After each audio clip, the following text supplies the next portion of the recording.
when I left South Africa, I already established two professional accounting firms, one for a company that I worked for many years, and they enabled me to start a branch office for them in a total different city. And then fast forward a little bit, I started my own practice a few years after that.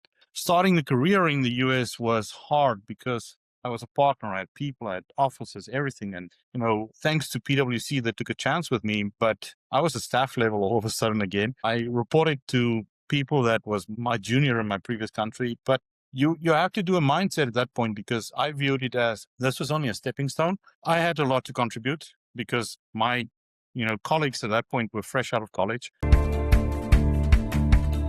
Welcome to Beyond the Ledger, real conversations with people driving business forward. I'm Troy Ashby, CPA and host. Each episode, we unpack stories, challenges, and insights from today's top accounting and finance leaders. This podcast is brought to you by my friends over at MarketScale. Welcome back to Beyond the Ledger. Today's guest is Jaco van Rensburg, CFO at Airwave, a seasoned global finance leader who's led transformations across startups and enterprise environments, and whose journey includes rebuilding his career after immigrating to the United States. Jaco, good to see you, man. Good afternoon, Troy. Thank you for having me. Absolutely. I am excited to get you on here and for everybody to hear your story. But before we dive in, why don't you tell everybody a little bit about yourself? Sure. As you can tell, I have an accent. I tried to get rid of it, but it's not that easy after too many years in my country of birth. As you stated, yes, I immigrated to the US about 21 years ago, almost 22 years ago. And it is a wild ride when you take a look back. You'd never realize how quickly time goes by. But it also positions me in a fairly unique situation. I've seen two different worlds, and I can take the best from the two worlds and make it my own. I think my new country, I call it my new country, but it's actually so long. One of the challenges for me was, you're coming to a country that you've never been to. You don't know anything about the people, the culture. All of that is new to me and my wife at that point. And we had to learn on the fly very quickly.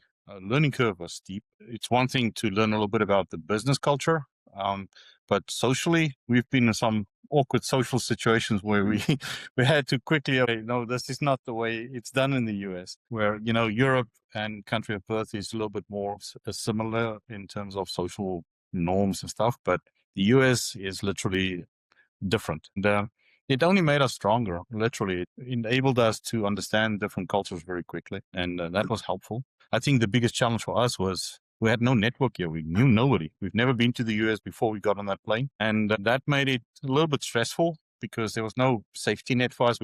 If you can't make the rent the month, you can't go move in with mom and dad. There was no mom and dad around, or brother or sister or anybody that could help us out. That just made it like failure was not an option whatsoever. We had to really buckle down and make it, at all costs almost. So let's start there. What a great introduction, because so you immigrated here from South Africa, correct? Yes, that's right. You already had a wildly successful career, and then you're planted here. And as I remember you telling me a few years ago, you had to reinvent your career and start and the way that you're perceived. Talk to us about what that experience was like. That's a good question. Sometimes I forget about my journey, but I would say, yes, when I left South Africa, I already established two professional accounting firms, one for a company that I worked for many years, and they enabled me to start a branch office for them in a total different city.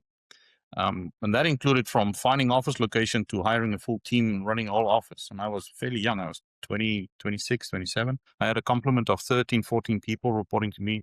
That entailed all the challenges. And then fast forward a little bit, I started my own practice a few years after that. And that thing I built up very quickly, very fast, was really blessed. Came to realization that my professional future in South Africa would be questionable at best. And everybody has their own reasons why they leave their countries. Mine and our situation was just, we questioned the longevity of the economy. So we selected the US for the sole reason that it is the biggest economy in the world. And what we could find in terms of research that, if you do immigration, go to the big economy so that you can rebuild and have at least, even if you're in the bottom tier of the society in terms of economic benefits, at least you are in a stable environment. So we did that. Starting the career in the US was hard because I was a partner. I had people, I had offices, everything. And, thanks to PwC, they took a chance with me, but I was a staff level all of a sudden again. I reported to people that was my junior in my previous country, but you have to do a mindset at that point, because I viewed it as this was only a stepping stone. I had a lot to contribute because my colleagues at that point were fresh out of college, and they were green, very green in terms of just life experience, business as general experience, because as auditors, you build up a good understanding and, experience-wise how companies operate. And they were very green, and I say that with a lot of respect. But there were situations where I could hear the conversation around the boardroom table, and they were not clear how certain things work. And I would then just ramble off, you do it this, and this is how it works. And they would look at me, how do you know all of this? So, but anyway, I think it was for both parties a good experience, because I learned a lot from the youngsters and how society operates in the US, and how That's fair.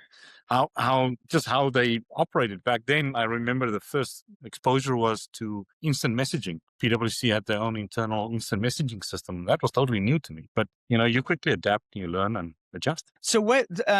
Just so I'm clear, how far along in your career were you when you moved from South Africa? How many years were you before you became a staff again? That's a good question, because it depends on how you measure it. If you just look at from out of college, it was about 9 years, 8-9 years. I was very fortunate. South Africa allows, the education there allowed you to actually do, during your summer break and winter break, if you could get the opportunity, you can actually work for some of the CPA firms. And I managed to get an opportunity with PwC, but their setup is a little bit different. Our PwC offices here are centered in big metroplexes. In that country, it's metroplex size offices, but also in the smaller towns. And why that is important is because there are fairly sizable businesses in the countryside in that country.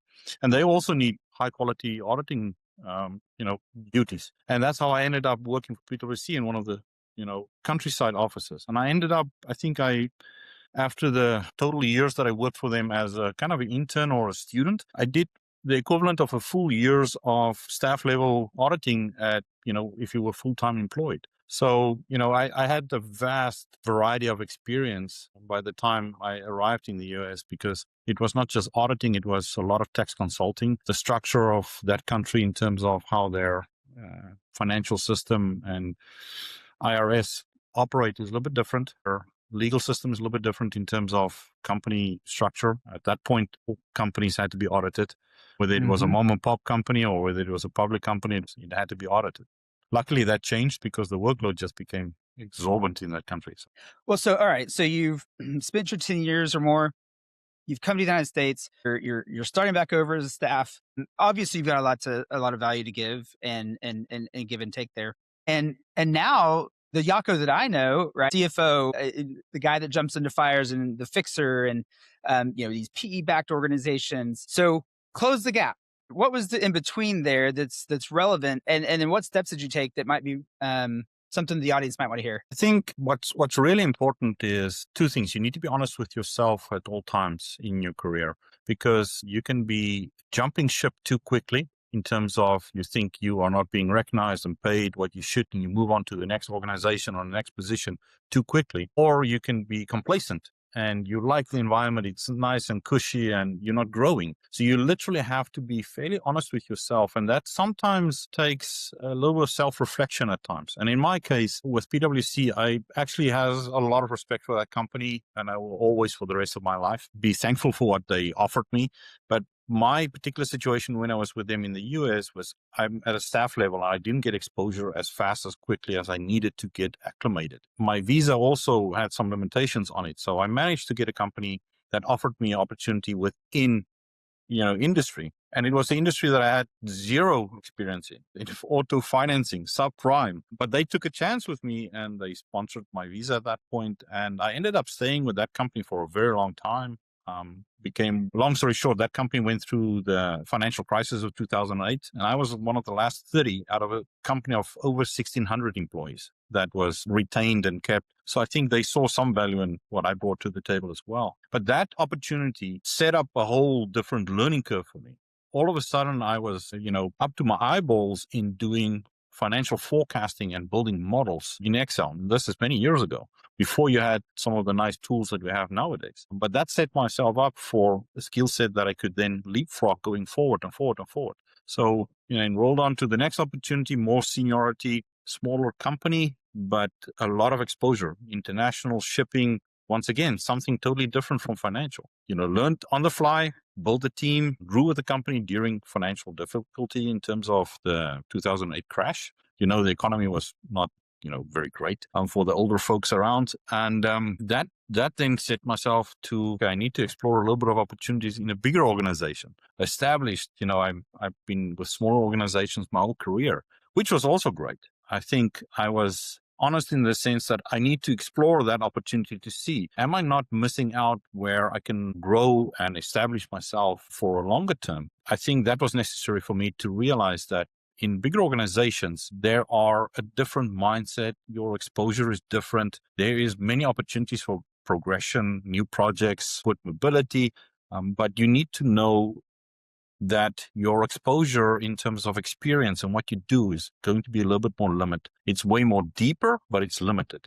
And certain people love that, and other people like the variety. So you need to understand these are the options that you have. And in my case, I'm, a fairly business orientated individual, more than just the numbers. I see the numbers to enable me to do a good deal or enable me to influence something versus just living the numbers. And in the bigger organization, I realized that, yes, you can still influence it, but their mindset is a little bit different because they are a public company. They live quarter by quarter, year by year. Where in your private companies, they have a longer term horizon because their measurement is value creation for an exit or for a sale, or whatever the case might be. And hence, you have to constantly evaluate what works for you, and then don't give up on trying it at first. If it's not great, stick around a little bit more. Double check yourself before you jump ship. Life is not always easy, and sometimes you're going to be in situations where it's hard, but you need to try.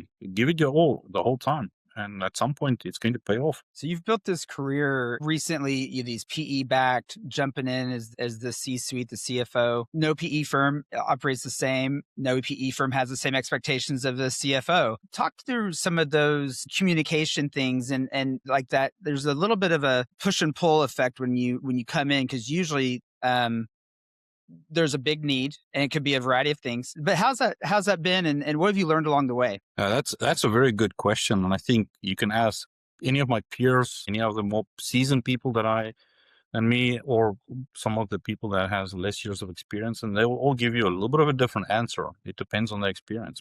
In my humble opinion, I typically see it out of a point of view, understanding the culture of the organization that you're walking into, and then also understand the guys funding this whole organization. They're the money, and they have a very high responsibility to their investors, because their investors didn't get money just by accident. They worked hard to get their money. They invested it. The PE got their funding from there. So your PE contacts have a fiduciary duty to make a good return on the investment. That's the whole thing. You, on the other hand, sit on the other side of the table, and you need to breach that gap. You need to understand why the PE is pushing you so hard and asking for 50 different variances on one item and different scenarios. And then on the other side, you need to deliver it in your organization in which you are tasked to run it. You actually are an operations guy. And these two worlds sometimes don't align. The PE firm guys are, they have their strengths. They're coming from investment point of view, banking environment, which is all needed. Trust me, I will any day and every day entertain that, because that money is needed to grow businesses that you're trying to operate and run. But, it's a delicate dance between the two positions around the table, because their viewpoint is that we need to be able to tell a good story to our investors. It needs to be holding up with numbers, and the results should be there.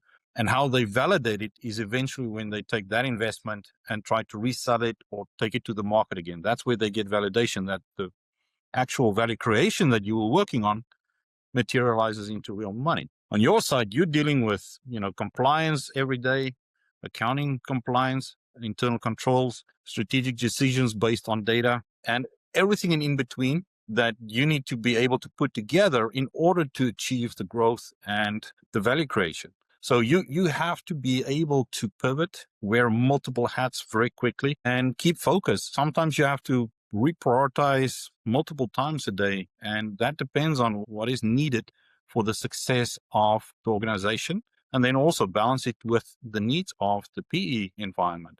And then ultimately, you need to be able to speak that language, communicate it clearly, and be open to, okay, there might be a different ask. They might pivot to a different environment, a different strategy.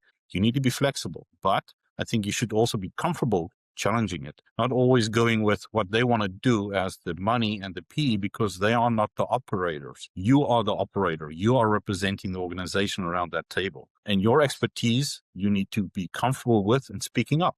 Sometimes you get it wrong. Don't get me wrong. I've been wrong, but as long as you get 51% of the comments right, you up. It's funny because as you were sitting there, I was waiting for you to get into this second part of this, because I was like, wow, he's making this sound really, really easy. Everybody should be working for a PE-backed company as a CFO, because it's, you just go with the flow and pivot. But you're right. Communication's big, concise, knowing the stakeholders.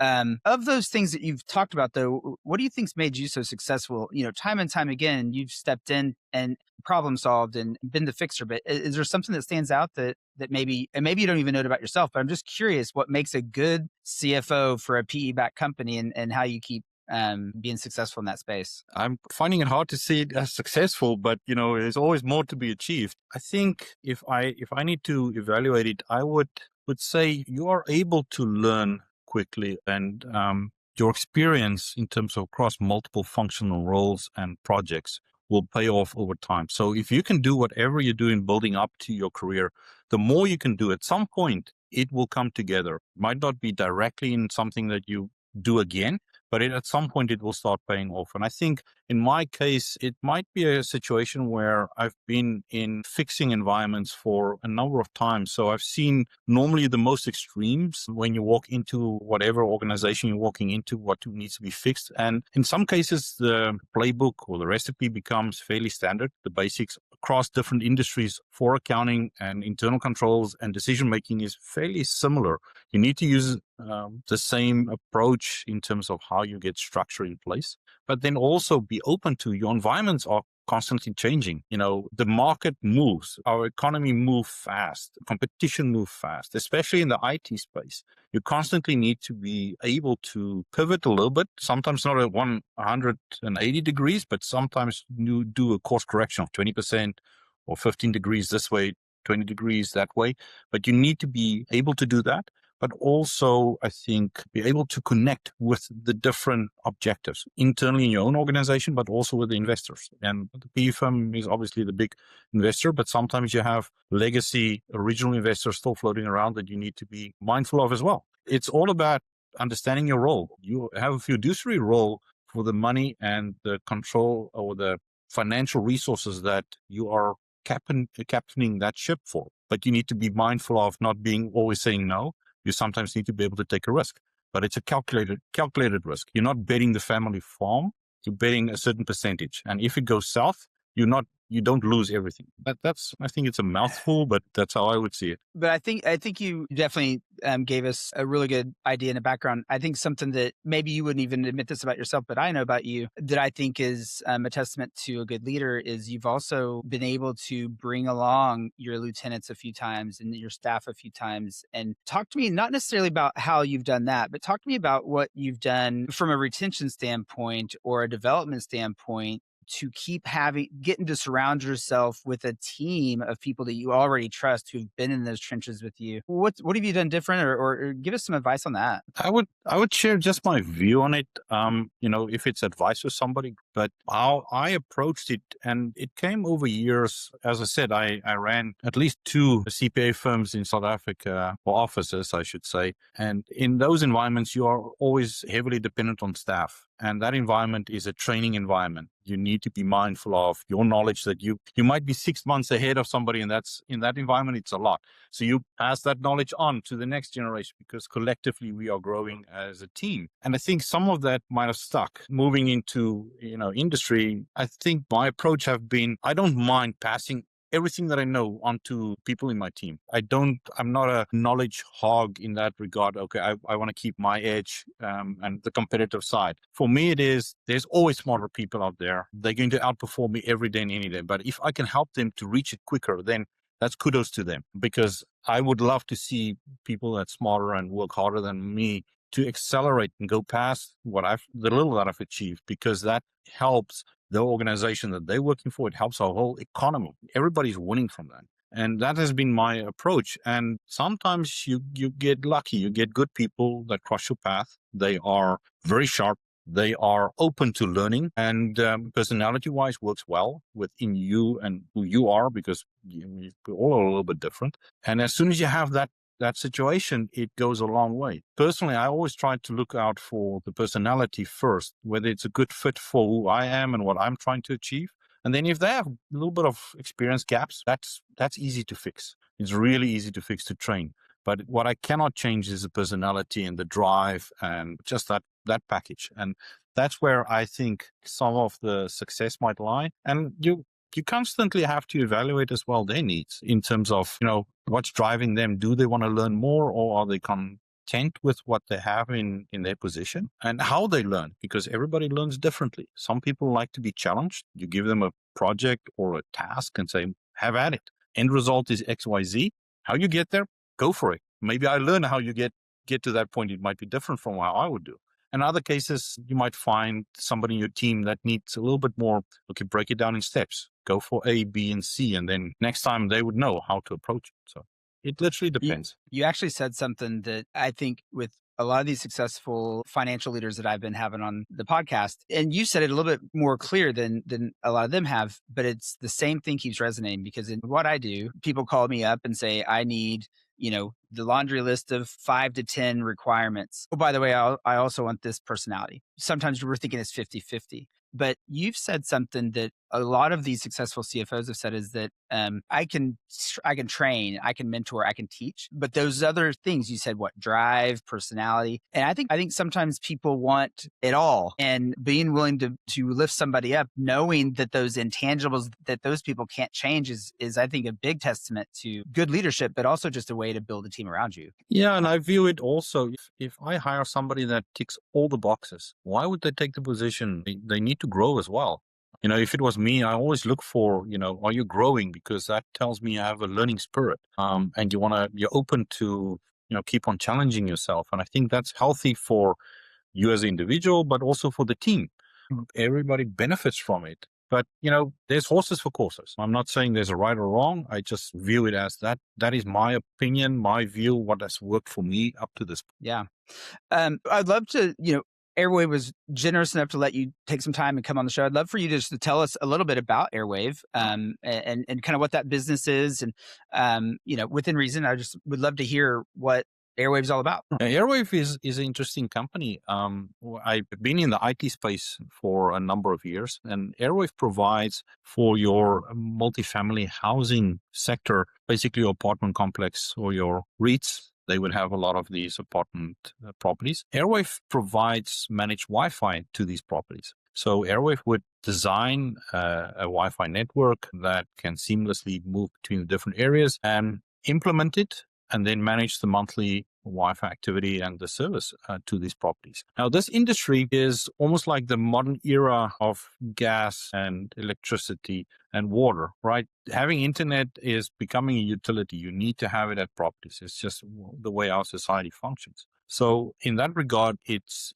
an important component for these properties, but it also makes the industry a little bit harder, because it's not something, if you compare margins with software, the software as a service, you have a little bit better margin. That kind of margin you will not see in this industry. However, the contracts are much longer, where in your software as a service, it's a 12-month, 36-month, and there's always competition with a new idea, better software, whatever. In this utility space, it's a little bit different in that regard. That's from the industry point of view. Another thing that's fairly interesting is that in our industry, there's, a number of players similar in size, but not a big behemoth. And there's some movement in that regard now. So that's something that you need to be mindful of. And I think one of the differentiating factors for Airwave is that we got recognized in 2025 by BBC, Broadband Coalition, I think it's the acronym stands for, as the top provider in our space. So our community actually recognized our brand, and we outperformed some of the bigger players. And it was purely because we had a focus on what we're trying to do, and it's not easy. It's really it's a rough environment at times in terms of you deal with construction on one side, but then also with IT, and it's the two opposites of the spectrum. And I think Airwave is doing an excellent job as an organization in trying to make the end product as best as it can be for the property owners, as well as for the eventual end user. Now, life is not perfect. There's going to be outages, there's going to be glitches, but it's how you react to those and how quickly you can fix it and solve it. Yeah. Well, I've been watching Airwave grow, and I've seen several awards or nominations come through. I will put Airwave in the show notes, so if people want to go and check them out, it's AERWAVE, right? That's correct. As far as the spelling goes. But yeah, that would be great. Thank you. Absolutely. Hey, before I let you go, I'm just curious. What is something that you would have that you would tell somebody, or tell yourself maybe 5 years ago, to make sure that you took the bull by the horns and do this one thing? That's hard because life moves so fast. What might have been applicable, what be applicable today, and if I look back 5 years, might not even be relevant 5 years ago, at least in my experience. But I would summarize two pieces maybe. The one is, if you set a goal and you can't reach the goal initially, don't change the goal, change your approach, but keep your goal, keep going for that goal. That's one that I would definitely put out there, because it's sometimes not a straight line reaching a goal. You can reach it. And then the other thing that I think I use a lot to understand sometimes environments in which you operate, it's actually broken out into three pieces. Your environment changes, your environment being classified as technology, what humankind learned, industrial revolution, IT revolution, AI revolution, that changes. You need to recognize that and know that's going to change over your career many times. Your surroundings change. In other words, where you operate, you might be in Dallas this year. In next year, you might be on the West Coast, on the East Coast. That might change. So recognize that. But one thing that don't change is human nature and humankind. Human nature tends to stay the same. And if you can make the distinction between those three elements, it helps you to navigate life a little bit. And especially in the professional side, I think it definitely helped navigate some of the ups and downs that you can come across. Yeah, I love it. I do want to end there, but I wanted to say, as long as I've known you, I think that resilience and that adjustment and that flexibility has always come through. And that mindset, I love setting a goal and keeping the goal, because you set it for a reason. Jaco, I've appreciated you being on here. Is there anything that I've left out that you feel like you want to share? No, not really. I think we can carry on for days if we keep on talking. It's really nice catching up with you, Troy, and just sharing some of the little experiences that I have. I think collectively it will help, hopefully for the younger generation, because we will have to keep on training and helping them. I think really helpful for society as a whole, for business society as a whole. We need the fiduciary guys keeping the scorecards, because if we don't have a good scorecard in an organization, you set yourself up for trouble. But also be a little bit wider than just a scorekeeper. You need to be able to contribute. Or your view, the way you look at the world, is valuable, because the sales folks and the business development folks have a very positive, aggressive outlook. Then on the other extreme, you have the more conservative view, and in between, you find the solution that's best for all. Yeah, that's right. Well, Jaco, I appreciate your time, and we'll connect a little bit later. I can't wait to see all the comments we get from this show. And again, I'll put Airwave in the show notes as well. Yeah, thank you, Troy. Have a good one.